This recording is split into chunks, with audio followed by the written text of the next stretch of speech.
In the Art Imitating Life video, I mentioned a mystic who unknowingly helped me transform my life by leaving a packet entitled SYMBOLICY. Well, that mystic never existed on a physical level, but he existed more as a metaphorical spirit guide.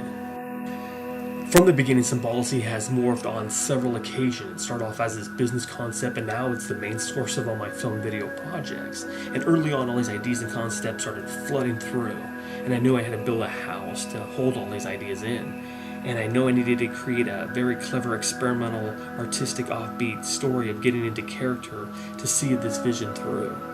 And as a creator of SYMBOLICY, I feel it's time to open up the windows and start setting these ideas free. But it starts with the root of it all, and that's the journey and the story of the mystic. In the story, seen through the mystic, an old wise man's dying wish was to leave his packets entitled SYMBOLICY. And SYMBOLICY is very powerful material that, if applied, the reader can transform their life in ways they never thought possible.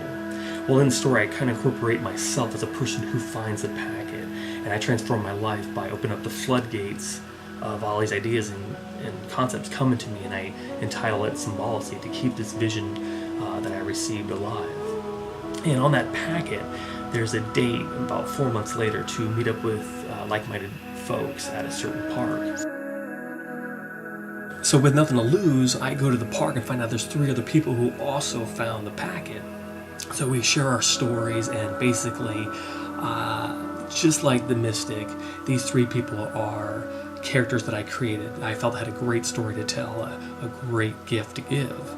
So I decided to tell their beginnings of who they are before the middle, where they find the packet to transform their lives, to the end, where they create a very positive outcome through the expansions of SYMBOLICY. So after I got their story straight, the next goal was to find artists to portray the art that I envisioned for these characters, and I would make a film out of it entitled Seen Through the Mystic. And at that time, I created 2 trailers in hopes that people would see these and then want to be part of this project.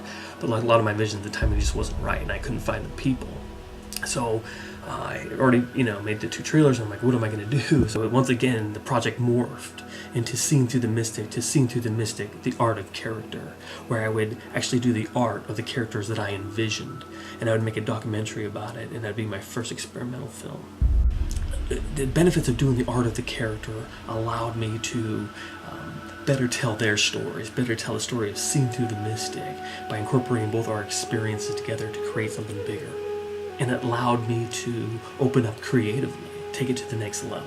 During the end of my Doors SYMBOLICY series, I started receiving visions for the project SYMBOLICY, so I knew it was time to wrap it up and focus my energy on this project that would showcase the story of the mystic and really tell it in a very unique fashion.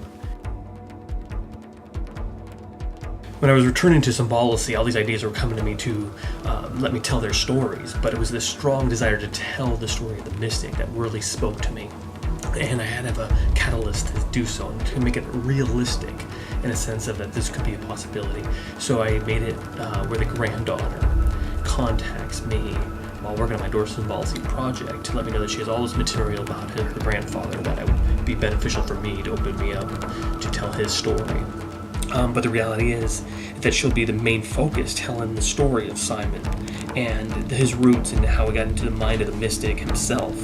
And as I tell the story of Simon, it's like a parallel universe of, in a sense, him telling a story of me.